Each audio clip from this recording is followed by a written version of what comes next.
जो जवाब अभी नदीम कुरैशी साहब ने हेलीकॉप्टर स्कैंडल का अपने तौर पर दिया, मैं ये नहीं पूछूंगा आप इससे कितना इख्तिलाफ रखते हैं, मैं इस पर आपकी वजाहत, अगर आपके दौर में ये वाक़या हुआ होता, उस एक एतबार से आपकी एक हाइपोथेटिकल सवाल पूछना चाहता हूँ, आप इसको किस तरह से वजाहत करते हैं? मैं समझता हूँ कि जो मौजूदा गवर्नमेंट है उनके कॉल और फेल में बड़ा तजाद है। वो अपने लिए वो चाहते हैं कि हर कुछ हमारे लिए जैसा कुछ था हम वो करते रहें, कोई और करे तो उसके लिए वहाँ मसला है, वहाँ फिर करप्शन भी है, वहाँ पर इशू भी है।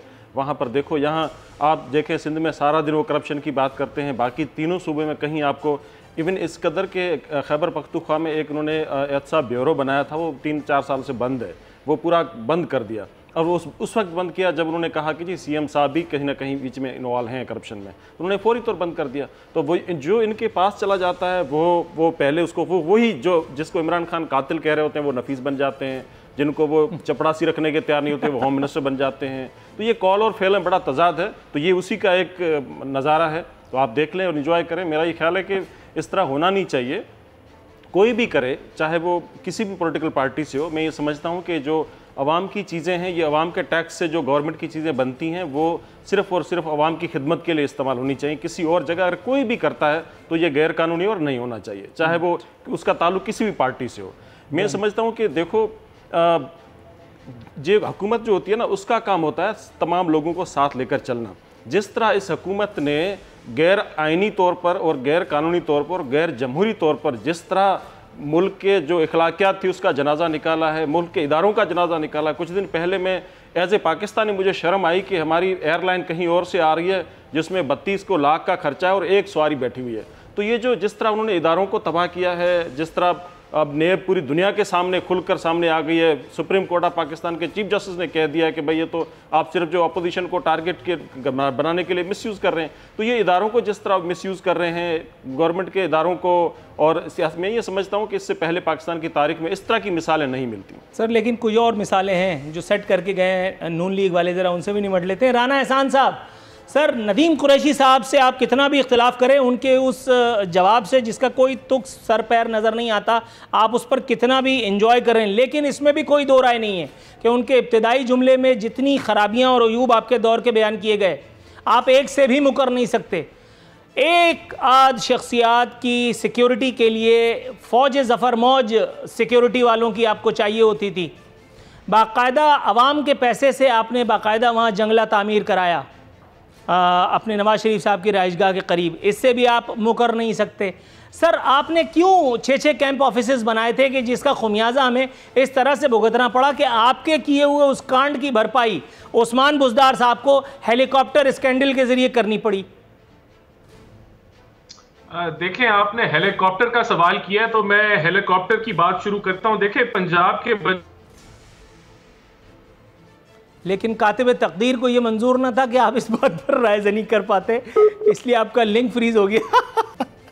सर दिल के छाले फूटने से रह गए, थोड़ा सा तवक्कुफ कीजिएगा। एक काम करते हैं, दोबारा नदीम कुरैशी साहब के पास जाते हैं, शायद कोई और जवाब घड़ लिया हो अब तक। जी नदीम कुरैशी साहब, सर कुछ फरमाना चाहेंगे अपने उस जवाब में जो आपने थोड़ी देर पहले दिया था? मैं आपका दोस्त हूं, आपका शागिर्द नहीं हूं, मुझे घड़ना बढ़ना कुछ नहीं आता। मैं वही बात करूंगा जो हक है, सच है। मुझे आपकी तरह लोगों को लुभाने के लिए लफ्जों का इस्तेमाल नहीं करना। मेरी बात में सच्चाई है, और जो सुन रहे हैं प्रोग्राम आप बाद में देख लीजिएगा। मैं आपको पहले कह रहा हूं, पाकिस्तान तरीके साहब वो पहली गवर्नमेंट है जिसके मिनिस्टर्स पे कोई इल्जाम लगा, उन्होंने अपनी जिम्मेदारियों से इस्तीफा दिया, अपने आप को पेश किया इदारों के सामने। वो आजम सवाती, वो आपकी बात तो मैं समझ गया, ऐसा ही है। सुनिए, अगर यही सब बातें आप मुझसे चाहते हैं तो मैं भी कह देता हूं।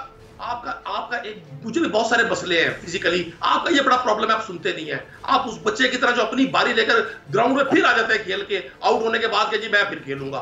मैं आपको एक अर्ज कर दूं, अगर किसी शख्स ने इस हेलीकॉप्टर का नाजायज इस्तेमाल किया, इन्वेस्टिगेशन हो रही है, उसको करार वाकई सजा मिलेगी। पहली बात। दूसरी बात, इस तरह का कोई वाकया नहीं हुआ। तीसरी बात, अभी प्रिंसिपल सेक्रेटरी को नैब ने तलब किया, गवर्नमेंट ऑफ पंजाब ने कोई उस पर रुकावट नहीं डाली। किसी मिनिस्टर, वो यहाँ पंजाब में अलीम खां हो, वो सिब्तैन खां हो, वो कोई शख्स हो, हमारे टॉप के मिनिस्टर समीउल्लाह चौधरी, आटे का इशू था, नैब ने तलब किया, रिजाइन किया अपने ओहदे से खुद उन्होंने। ऐसी मिसालें। आरफीन साहब, हमारी अच्छी चीजें भी बताया करें। आपकी तबीयत खराब नहीं होगी, आपको कुछ नहीं होगा। रात को वो डरावने जिन नहीं, अच्छी बातें तो बताई ना मैंने, कुछ और बता देता हूं। देखें, जहांगीर तरीन साहब वाला स्कैंडल हुआ, जहांगीर तरीन चैन से रह रहे हैं, सुम्मा अल्हम्दुलिल्लाह रियासत मदीना है। जहांगीर तरीन पे एफआईआर कटी है, किसी की मजाल नहीं कि जहांगीर तरीन के बंगले की तरफ झांकी तो मार दे, वरना हुकूमत कहीं इधर उधर हो जाएगी, जमहूरियत डीरेल ना हो जाए, क्योंकि इस जमहूरियत की शॉपिंग तो जहांगीर तरीन के तैयारे में हुई है।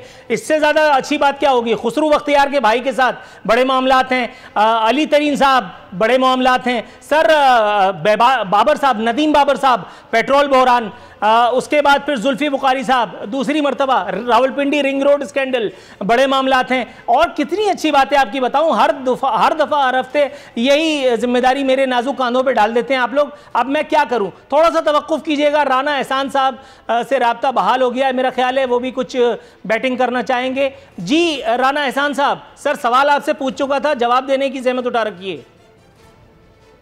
सर सबसे पहले तो माजरत, बिजली चले गई, ये भी तोहफा हमें पीटीआई ने दोबारा से दे दिया। एकदम से अंधेरा हो गया और मैं परेशान हो गया कि मैं किधर बैठा हूँ, बिल्कुल ही घुप अंधेरा हो गया। अब शुक्र है जनरेटर ऑन किया है तो कुछ आपके साथ दोबारा से जो है वो राब्ता बहाल हुआ है। Sir VIP flight maintenance and operation cell जो है, जिसके अंदर ये हेलीकॉप्टर के अखराजात है, इसका जो बजट था 2018 में जो खर्च हुआ वो 12 करोड़ रुपया था। आज 2021-22 का जो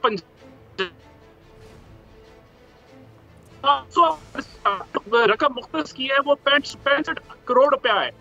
तो ये अब आप खुद अंदाजा लगा लें कि ये जो है वो मौज तो इनकी वो उसके ऊपर होनी है। इनके सेक्रेटरी जाहिर सी बात है वो फिरेंगे। फिर इसी के साथ मैं आपको बताना चाहूंगा, ये लोकल बॉडीज के बड़े हीरो बनते थे, बड़े सपोर्टर थे लोकल बॉडी के। अभी सुप्रीम कोर्ट ने बहाल कर दिया और सुप्रीम कोर्ट की बहाली को तो इन्होंने रद्द कर दिया, लेकिन इस बजट के अंदर municipal corporation, municipal committee, union council, district council के लिए 0 बजट मुख्तस किया गया है। यानी कि सारी डेवलपमेंट जो है वो इनके एमपीएस के थ्रू होगी, जहां करोड़ों अरबों रुपए की कहते थे करप्शन होती है, और ये करप्शन का जरिया है। तो वो अल्हम्दुलिल्लाह उसी तरीके के साथ ये डेवलपमेंट करेंगे जिस तरह पहले हो रही थी। सीएम इंस्पेक्शन टीम का जो है वो तकरीबन 60% जो है वो एक्सपेंडिचर में इस दफा इजाफा रखा है इन्होंने। गवर्नर हाउस, जिसको इन्होंने यूनिवर्सिटी और लाइब्रेरी बनाना था, उसके अंदर जो है 61% इजाफा है 2018 उसके खर्चों के अंदर, 61% इजाफा है 2018 के कंपैरिजन के अंदर। तो सीएम का जो खर्चा, अब मुझे नहीं पता, ये कह रहे हैं कि 40-45% कम हो गया है, लेकिन जितना मैंने पढ़ा है वो बराबर ही चलता आ रहा है, उसमें इजाफा नहीं हुआ। ये मैं जरूर मानता हूं कि 3 सालों में इजाफा नहीं हुआ, लेकिन बराबर है, बराबर चलता आ रहा है। ठीक है, अब जरा थोड़ा सा आगे भी बढ़ते हैं। वीर जी कोहली साहब, सर पाकिस्तान जो है वो 77वें नंबर पर उसका पासपोर्ट आके ठहर गया है। सर इसी पासपोर्ट की हुर्मत की कस्में खाई जाती थी इक़्तिदार में आने से पहले, और बताया गया था कि हम पासपोर्ट की हुर्मत को बहाल करेंगे। फिर वो बेचारा एक गोरा जो दरहकीकत पाकिस्तानी था, और उसने इमरान खान साहब के इक़्तिदार में आने के बाद एक वीडियो वायरल हुई थी जिसमें उसने अपना जो है वो लंदन का पासपोर्ट जो है शायद वो जलाया, उस पर लानत भेजी और उसके बाद वो पाकिस्तान आ गया। वो सुना है आजकल चिंची चला रहा है। तो इस बारे में क्या कहेंगे? हमने इस पासपोर्ट की हुर्मत के लिए जितनी कोशिश की है, जितना हमने तरक्की की है, वज़रा को 51-52 ज़्यादा नहीं 51-52 मिनिस्टर्स के साथ खान साहब हुकूमत करते ही चले जा रहे हैं। इस बारे में आप कुछ कहना चाहेंगे? देखें, मैं ये समझता हूँ, जो कि नज़र आ रहा है क्लियर, आपको हर जगह नज़र आएगा कि हमारा जो पाकिस्तान का इंटरनेशनल इमेज था वो बहुत बुरे तरीके से इन्होंने मेरे मुल्क का नुकसान किया, मेरी रियासत का नुकसान किया है। अब इस वक्त ये हालत है कि अब देखें अफ़गानिस्तान का जो अमेरिका और जो जंगी मामला चल रहे हैं, बेस वगैरह खाली कर रहे हैं, तो उसमें अभी तक अमेरिका, जो कि पाकिस्तान को हमेशा उसने यूज़ किया अफ़गानिस्तान के जंग में, पूरी कहानी, पूरी हमारे आधी तारीख तो उसमें चली गई हमारे मुल्क की, लेकिन उसमें अभी तक एक फ़ोन तक हमारे वज़ीर आज़म को नहीं आया।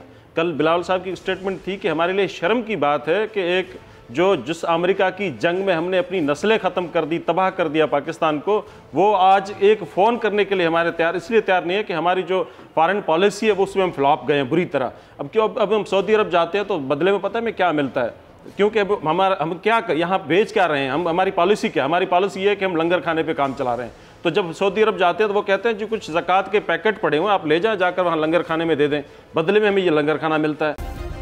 सब्सक्राइब करें और बेल दबाएं ताकि कोई खबर रह न जाए।